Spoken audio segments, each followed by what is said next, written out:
जब जागो तब सवेरा। पढ़ा तो आप सबने भी होगा, सुना भी होगा। जीता जागता उदाहरण भी देख लीजिए। 20 साल की उम्र में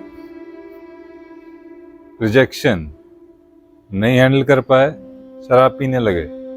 24 साल की उम्र तक 8 बार रिजेक्ट हो गए थे फौज में से।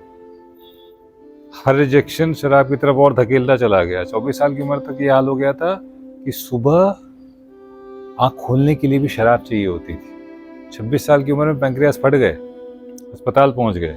डॉक्टर ने सर्वाइवल का चांस दिया 15%। उतनी सब दर्द और ठोकरें खाकर तब एहसास हुआ कि अरे क्या कर रहे थे, किस बात का शोक मना रहे थे, किस बात का दुख मना रहे थे। और वहां से माइंडसेट बदल गया। ऊपर वाले का भी बहुत शुक्रगुजार हूं मैं कि उसने मुझे उस विपत्ति से निकाल दिया, मौका दिया, एक चांस दिया कि चलो अच्छा ठीक है, अब तुम्हारी बुद्धि सुधर गई है तो चलो देखें क्या करते हो तुम इसके साथ। तो माइंडसेट चेंज करके चीजों को पॉजिटिवली लेने के साथ जो सामने आता गया उसको फेस करता चला गया, उसका ऑप्टिमम यूटिलाइजेशन करता चला गया। आज एक जानी पहचानी आवाज है, बड़े बड़े अभिनेताओं के साथ अभिनय कर लेते हैं, एक सुखी परिवार है। उसकी शुरुआत हुई उस माइंडसेट के बदलाव से जो बहुत कष्टों के बाद आया। रॉबर्ट डाउनी जूनियर को देख लीजिए, दुनिया उन्हें आयरन मैन के नाम से जानती है, पर एक समय ऐसा था जब वो ड्रग एडिक्ट थे, ड्रग्स के साथ पकड़े गए और फिर कुछ हुआ उनके जीवन में जहां पर उन्होंने कहा नहीं, अब मुझे अपने को बदलना पड़ेगा। जेके राउलिंग, जिनकी लिखी हुई हैरी पॉटर आप पढ़ते होंगे, 30 की उम्र में सुसाइड करने का सोच रही थी क्योंकि कोई किताब पब्लिश नहीं हो रही थी, शादी फेल हो गई थी, डिवोर्स हो गया था, एक बच्चा था, उसकी जिम्मेदारी थी, क्या करें उनको नहीं समझ में आ रहा था। उन्होंने सोचा सुसाइड कर लेते।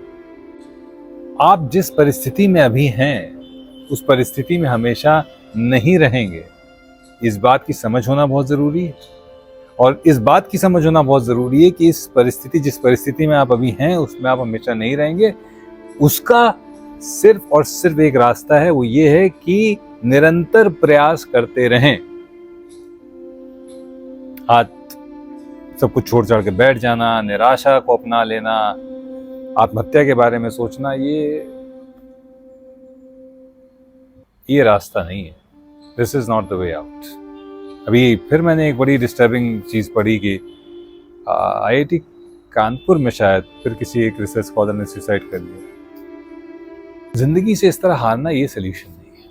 और ये भी मैं आपको अनुभव से बता रहा हूं। मैं जब अस्पताल में था तो एक पॉइंट ऐसा आया जीवन में जब